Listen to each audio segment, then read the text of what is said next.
साल 2020 में फैली सूक्ष्म वायरस की महामारी को भी नास्ट्रेडेमस की भविष्यवाणियों से जोड़कर देखा जाता है। इसके अलावा कई ऐतिहासिक घटनाएं भी उनकी सच्ची भविष्यवाणी का सबूत बन चुकी हैं। साल 2020-21 तक के लिए नास्ट्रेडेमस की सभी भविष्यवाणियों को हमने पहले ही बता दिया था और 2020 तथा 2021 दोनों ही सभी के लिए बहुत ही खराब वर्ष रहे। लेकिन नास्ट्रेडेमस ने 2022-23 के लिए जो भविष्यवाणियां की हैं, उन्होंने एक बार फिर से सबको चौंका कर रख दिया है। उन्होंने सूक्ष्म वायरस को लेकर भी एक बहुत बड़ी भविष्यवाणी की है और साथ ही साथ भारत को लेकर भी एक बहुत बड़ी बात बताई है, जो आपको वीडियो में आगे पता चलेगी। पूरी और सही जानकारी के लिए प्लीज़ वीडियो को पूरा ज़रूर देखें और चैनल पर न्यू आए हैं तो प्लीज़ चैनल को सब्सक्राइब करके साथ में घंटी वाला बेल आइकन भी दबा दें, ताकि आपको न्यू वीडियो का नोटिफिकेशन मिलता रहे।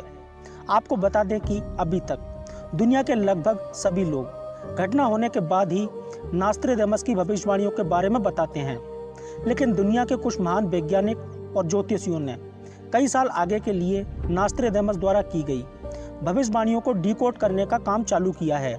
इसी कड़ी में पेश है 2022-23 के लिए नास्ट्रेडेमस द्वारा की गई सभी भविष्यवाणियाँ।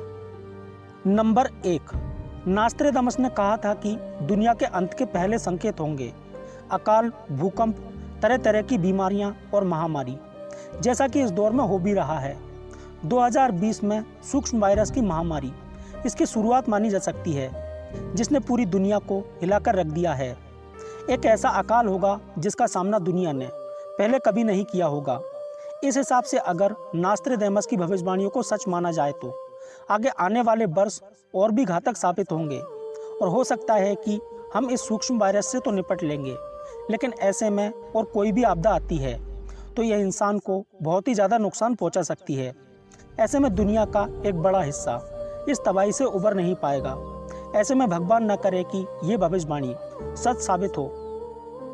नंबर 2, नास्ट्रेडेमस की भविष्यवाणी के मुताबिक एक रशियन वैज्ञानिक ऐसा जैविक हथियार और वायरस विकसित करेगा जो इंसान को ज़ॉम्बी बना देगा। इस तरह इंसान की प्रजाति का सर्वनाश हो जाएगा। अभी तो इंसान एक सूक्ष्म वायरस से जूझ रहा है और इसी से नहीं उबर पाया है। ऐसे में इस भविष्यवाणी ने लोगों को चौंका कर रख दिया है। ज़ॉम्बी से रिलेटेड बहुत सारी मूवीज़ आपने पहले ही देखी होगी कि कैसे ज़ॉम्बीज़ की संख्या बढ़ती जाती है और जब एक ज़ॉम्बी दूसरे सामान्य इंसान को काट लेता है तो दूसरा इंसान भी ज़ॉम्बी बन जाता है। इस प्रकार इनकी संख्या लगातार बढ़ती चली जाती है और चारों तरफ ज़ॉम्बी ही ज़ॉम्बी हो जाते हैं। आजकल बायोलॉजिकल वीपन्स को लेकर इतने सारे एक्सपेरिमेंट्स दुनिया में हो रहे हैं कि ऐसी किसी भी बात से इनकार करना मुश्किल है। लेकिन ऐसी कोई भी भविष्यवाणी झूठी साबित हो तो बेहतर होगा। नंबर 3, तृतीय विश्व युद्ध के संदर्भ में नास्ट्रेडेमस लिखते हैं कि अन्य ईश्वरवादी और ईश्वरवादियों के बीच संघर्ष होगा। चीन का धर्म और वहाँ की सरकार अन्य ईश्वरवादी है। हाल ही में चीन द्वारा पाकिस्तान, श्रीलंका, बांग्लादेश, नेपाल से घनिष्ठता बढ़ाकर भारत की घेराबंदी करना, इस बात की सूचना है कि चीन के इरादे नेक नहीं हैं। आगे उन्होंने लिखा है कि एक सेनापति उत्सुकतावश पीछे भागती दुश्मन सेना की फौज का पीछा करेगा। वह उसके बचाव चक्र को भेदता हुआ अंततः उन्हें रोक देगा। वे पैदल भागेंगे मगर उनसे अधिक दूर नहीं होगा। वह अंतिम जंग गंगा के किनारे होगी। गंगेज नाम से फ्रांस का एक कस्बा भी है, लेकिन किनारे शब्द का इस्तेमाल तो किसी नदी के लिए ही होता है, इसलिए व्याख्याकार इसे भारत के संदर्भ में लिखी गई भविष्यवाणी मानते हैं। भारत, फ्रांस, जॉर्डन आज़ाद कराए जाएंगे। निर्दयी शक्तियों का सुदूर पूर्व में विनाश होगा। गंगा, जॉर्डन, फ्रांस और स्पेन को हड़पने वाला साम्राज्य खत्म हो जाएगा। समुद्र में खून और लाशें तैरती दिखेंगी। यहाँ सवाल यह है कि भारत जैसे समर्थ देश के तृतीय विश्व युद्ध में कमज़ोर होने की संभावना किस तरह से है। इसके 2 कारण हो सकते हैं। पहला, राजनीतिक नेतृत्व की कमजोरी और दूसरा, आंतरिक कारण और आपसी फूट में उलझे रहने वाले भारत का अपनी सीमा की ओर कभी ध्यान नहीं दे पाना। अब इसमें कितना सच है, इसके बारे में तो हम कुछ नहीं कह सकते। आप कमेंट में अपनी राय जरूर देना।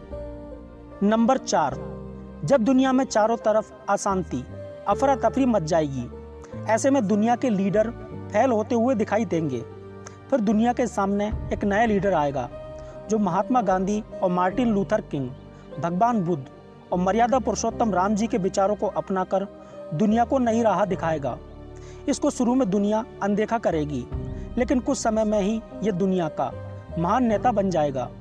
पूरी दुनिया इससे प्यार करेगी और पूरी दुनिया में अमन और शांति की जिम्मेदारी भी कुछ ही समय में इसके कंधों पर आ जाएगी। एक बात और, जो भी देश या संगठन इसका विरोध करेंगे और दुनिया में भाईचारा बनाने के लिए इसके रास्ते में आएंगे, उनका वजूद मिटाने की क्षमता भी इस लीडर के पास होगी। एक तरह से ये लीडर तीनों लोकों पर राज करेगा। मतलब कि जिस भी देश में ये लीडर आएगा, वहाँ उसकी तीनों सेनाएं, जल, थल एवं वायु सेना, जल्द ही दुनिया की सबसे शक्तिशाली सेना बन जाएंगी और इनसे टकराने की हिम्मत दुनिया में कोई सेना नहीं करेगी। शुरू में इस तरफ कम ही लोगों का ध्यान जाएगा, लेकिन समय बीतने के साथ लोग जुड़ते चले जाएंगे और कारवा बनता चला जाएगा। दुनिया को नई राह दिखाने के लिए उस महान नेता का ये प्रयास होगा ताकि हर तरह भाईचारा और शांति आ सके। नंबर 5, नास्ट्राडामस की भविष्यवाणी के अनुसार 2021 के बाद आगे के कई वर्ष आर्टिफिशियल इंटेलिजेंस के क्षेत्र में महत्वपूर्ण भूमिका निभाएंगे। 2022 के बाद आर्टिफिशियल इंटेलिजेंस पर आधारित गाड़ियां आने लगेंगी और आगे के वर्षों में लगभग सभी मशीनें ऑटोमेटिक हो जाएंगी और इंसान का खाने पीने से लेकर सभी काम मशीनें करने लगेंगी। इंसान के अंदर भी आर्टिफिशियल पार्ट्स लगने लगेंगे। इंसान भी आधा मशीन बन जाएगा और फिर इसके आगे धीरे धीरे दुनिया में मशीनों का राज होने लगेगा और हो सकता है कि मशीनों में सोचने, समझने और खुद सीखने की क्षमता विकसित हो जाए। लेकिन ऐसा होता है तो ये मानव जाति के लिए बहुत ही खतरनाक साबित हो सकता है। फैक्ट्रियों में रोबोट ज़्यादा काम करेंगे और इंसान कम दिखाई देंगे। हालांकि किस कारखाने में कितनी मशीनें काम करेंगी ये सरकार तय करेगी। नौकरी बचाने के लिए सरकार इस पर रोक भी लगा सकती है। ये भविष्यवाणियाँ कितनी सच होती हैं ये तो आने वाला साल ही बताएगा, लेकिन हम इन बातों को दरकिनार करके नए साल में नई उम्मीदों और प्रयासों के साथ प्रवेश कर सकते हैं, क्योंकि इन भविष्यवाणियों का कोई वैज्ञानिक आधार नहीं है। आपको इन भविष्यवाणियों में कितनी सच्चाई लगती है? आपकी राय मुझे कमेंट करके ज़रूर बताएं और वीडियो अच्छा लगा हो तो प्लीज़ वीडियो को लाइक करें, फ्रेंड्स के साथ शेयर करें और ऐसी ही और जानकारियाँ पाने के लिए चैनल को सब्सक्राइब करना ना